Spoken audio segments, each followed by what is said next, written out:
नमस्कार मंडळी, श्री स्वामी समर्थ. स्वागत आहे तुम्हा सर्वांचं आपल्या मराठी यूट्यूब चॅनलमध्ये. स्वामी महाराजांच्या कृपेने तुमच्या सर्व चांगल्या इच्छा पूर्ण हो हीच मी स्वामींच्या चरणी प्रार्थना करते आणि आज या नवीन व्हिडिओला सुरुवात करते. उद्या आहे 16 फेब्रुवारी वार शुक्रवार आणि या दिवशी आलेली आहे रथसप्तमी. प्रत्येक वर्षी रथसप्तमी ही माघ महिन्याच्या शुक्ल पक्षातील सप्तमी तिथीला साजरी केली जाते. रथसप्तमी ही सूर्यदेवाला समर्पित असते. या दिवशी आपल्याला सूर्यदेवाची उपासना त्याचबरोबर काही उपाय हे करायचे असतात, जेणेकरून सूर्यदेवाची सदैव आपल्यावरती कृपा राहील, आपल्या आयुष्यातील सगळ्या अडचणी दूर होतील, वाईट कर्म पापांचा नाश होतो किंवा आपल्याला इतर रोगराई असेल तर ती सुद्धा दूर होते असं म्हटलं जातं. म्हणून आपल्याला या दिवशी काही उपाय हे करायचे असतात. आज या व्हिडिओमध्ये मी तुम्हाला अतिशय प्रभावी उपाय सांगणार आहे. तर आपल्याला या रथसप्तमीच्या दिवशी संध्याकाळी अशा ठिकाणी एक दिवा लावायचा आहे. यामुळे कितीही कठीण इच्छा ही आपली पूर्ण होईल, वाईट कर्म पापांचा नाश होईल, 7 पिढ्यांचं दारिद्र्य हे नष्ट होईल. असा हा उपाय मी तुम्हाला आज या व्हिडिओमध्ये सांगणार आहे. त्यामुळे तुम्ही व्हिडिओ शेवटपर्यंत नक्की पाहत राहा. चॅनलवरती नवीन असाल तर सबस्क्राईब करा आणि असेच माहितीपूर्ण व्हिडिओ पाहण्यासाठी बेल आयकॉनला प्रेस करा, म्हणजे जेव्हा कधी मी नवीन व्हिडिओ अपलोड करेल त्याचं नोटिफिकेशन सर्वात अगोदर तुम्हाला भेटेल आणि तुम्ही एक पण व्हिडिओ मिस करणार नाही. तर पहा, उद्या आपल्याला सकाळी ब्रह्ममुहूर्तावरतीच उठायचं आहे. उठल्यानंतरनं आपल्याला स्नान करायचं आहे. स्नान करताना त्यामध्ये गंगाजल, लाल चंदन, त्याचबरोबर लाल फुलं टाकून तुम्हाला स्नान करायचं आहे. या दिवशी पवित्र गंगेवरती स्नान करायला विशेष महत्त्व दिलं जातं, परंतु प्रत्येकाला या दिवशी पवित्र गंगेवरती स्नान करणं शक्य नसतं. म्हणून घरच्या घरी तुम्ही अशा पद्धतीने स्नान केलं तर तुम्हाला पवित्र गंगेवरती स्नान केलं इतकं पुण्य हे प्राप्त होतं आणि हे स्नान केल्याने व्यक्तीच्या आयुष्यातील अडचणी, वाईट कर्म पापांचा नाश होतो, तसेच रोगराईसुद्धा दूर होत असते. त्याचबरोबर या दिवशी आपल्याला व्रतसुद्धा करायचं आहे. हे व्रत करताना एक महत्त्वाची गोष्ट ही आपल्याला लक्षात ठेवायची आहे. हे व्रत करत असताना आपल्याला चुकूनही मिठाचं सेवन करायचं नाही. हे व्रत स्त्रिया पाळतात.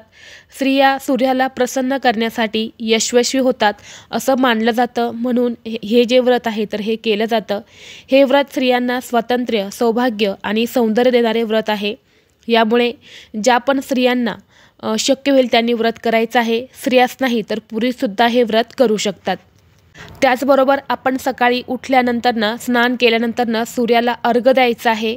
जर आपल्या आयुष्यामध्ये अनेक प्रकारच्या अडचणी असेल, सोबतच कोणत्याही इच्छा पूर्ण होत नसेल, तर आपल्याला या दिवशी गोड पाण्याने सूर्याला अर्घ्य द्यायचं आहे. एक तांब्याचा कलश घ्यायचा आहे, त्यामध्ये गूळ टाकायचा आहे, आपल्या देवघरासमोर बसायचं आहे आणि यानंतर गायत्री मंत्राचा 108 वेळा जप करायचा आहे किंवा सूर्यदेवाचा 108 वेळा जप करायचा आहे.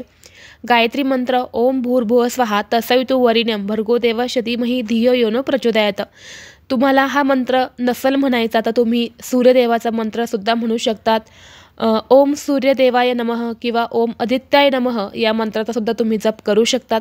108 वेळा जप केल्यानंतरनं हे जे पाणी आहे तर ह्या पाण्याने सूर्याला अर्घ्य द्यायचं आहे. त्यातल्या अर्ध्याच पाण्याने अर्घ्य द्यायचं आहे. अर्ध पाणी हे आपल्याला स्वतःला पियायचं आहे. हे पाणी पिल्याने आपल्या जीवनातील सगळ्या वाईट गोष्टींचा नाश होतो आणि व्यक्तीच्या सर्व इच्छा मनोकामना पूर्ण होतात असं म्हटलं जातं.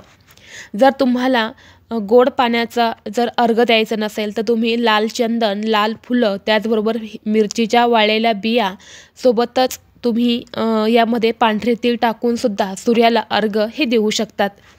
त्याचबरोबर या दिवशी ज्या पण स्त्रियांनी हळदी कुंकू केलेलं नसेल तर त्यांनी हळदी कुंकूसुद्धा आवर्जून या दिवशी करायचं आहे.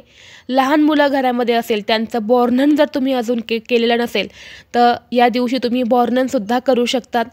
रथसप्तमीला बोर्नन जर केलं तर मुलांची किरकिर, हट्टीपणा दूर होतो. मुलांचा नजरदोष जो असतो तर तो सुद्धा दूर होतो.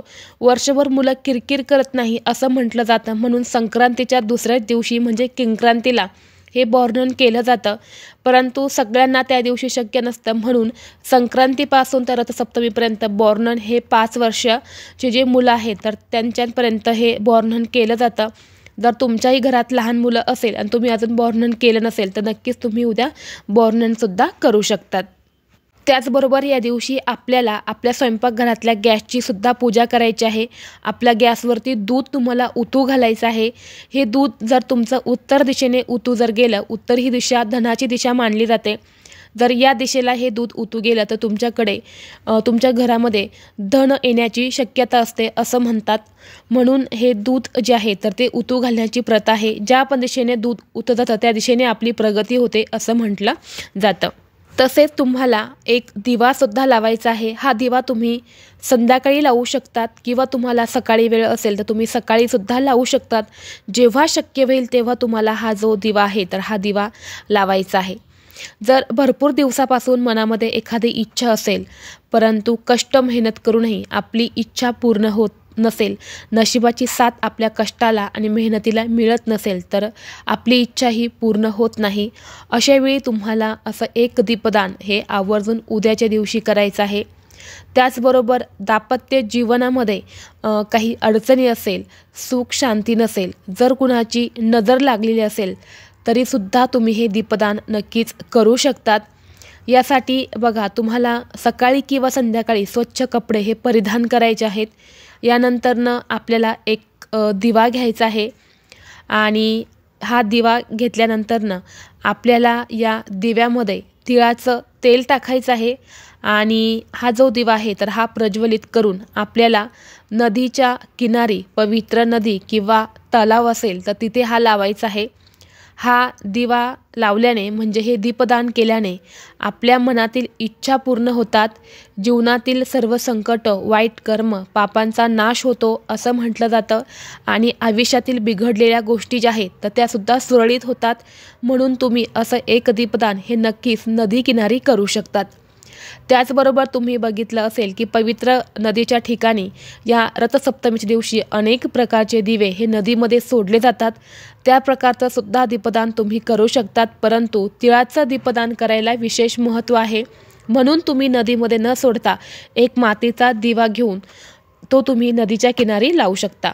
जर तुम्हाला हा दिवा नदी किनारी जाऊन लावणं शक्य नसेल तर तुम्ही एक मातीचा दिवा घेऊन त्यामध्ये तिळाचं तेल टाकायचं आहे। तिळाचं तेल नसेल तर जे पण तेल असं ते घ्या, त्यामध्ये थोडेसे पांढरे तीळ टाका आणि हा दिवा प्रज्वलित करून आपल्या घराच्या बाहेरच्या साईडने उजव्या बाजूला तुम्हाला हे दीपदान करायचं आहे। उजवी बाजू म्हणजे जेव्हा आपण बाहेरून घरामध्ये प्रवेश करतो ती जी उजवी बाजू आहे तर तिथे सुद्धा तुम्ही हे दीपदान करू शकतात।